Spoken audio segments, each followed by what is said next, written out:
with a case now going before the U.S. Supreme Court. A convicted stalker from Colorado asking the justices to toss out his conviction because of free speech. So he was sent to prison for sending hundreds of Facebook messages to a singer-songwriter he had never met. She says she feared for her life because of it. But when do threatening words become a crime? That's the story here. Devin Dwyer takes a closer look at what this case could mean. Coles is a really unique and remarkable person. She just has this inherent spark of joy within her, and that's part of what makes her such an excellent performer. It's very unfortunate that another individual, completely unprovoked, would be able to take that opportunity from her to live the life that she wanted to live.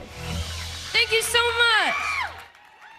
Marita Whalen says her sister, singer-songwriter Coles Whalen, is still coping with a trauma that began more than a decade ago when a stranger began sending Coles messages on social media. We knew the whole time that the situation was uncomfortable, and we might not have said stalking at the time, but it quickly progressed to that. The messages, hundreds of them from a man named Billy Ray Counterman, whom Whalen had never met, continued for years. Some sounding familiar. I'm going to the store. Would you like anything?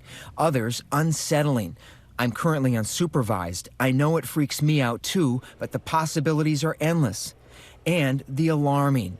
You're not being good for human relations. Die. Don't need you.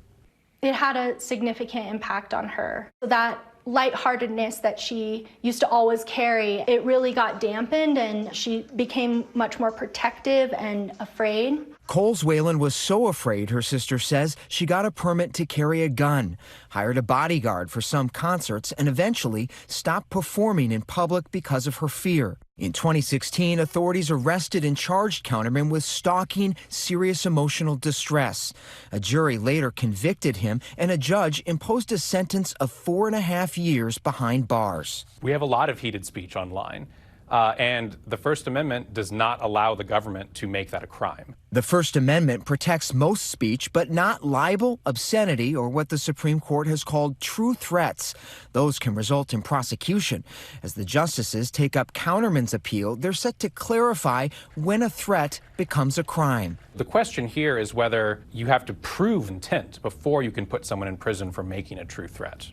Under Colorado law, the specific intent of the stalker in this case is not the relevant factor. It's whether the victim would reasonably experience the fear of physical violence because the nature of the threats. Experts say it's a balancing act for law enforcement in the digital age. How do you respond to critics who say this law could have a real chilling effect on speech? This case is about establishing a precedent that will govern not just the law of stalking, but cases of domestic violence, threats against schools or houses of worship, and many other contexts. If the Supreme Court upholds this conviction, then a huge swath of online speech is open to potential criminal prosecution. As the High Court now takes up the debate, the Whalen family says they hope the justices don't reopen old wounds. Marita Whalen told me her sister is incredibly resilient and still making music, but not back to those public performances because of this experience. As for Mr. Counterman, he's been released from prison, but hopes the High Court will set a higher bar for when threatening messages can land you in jail. Eva and Phil? All right, Devin, thank you. It's going to be interesting, fascinating to see what the Supreme Court does with that. Well, hey there, GMA fans. Robin Roberts here. Thanks for checking out our YouTube channel. Lots of great stuff here. So go on, click the subscribe button right over here to get more of awesome videos and content from GMA every day, anytime. We thank you for watching, and we'll see you in the morning on GMA.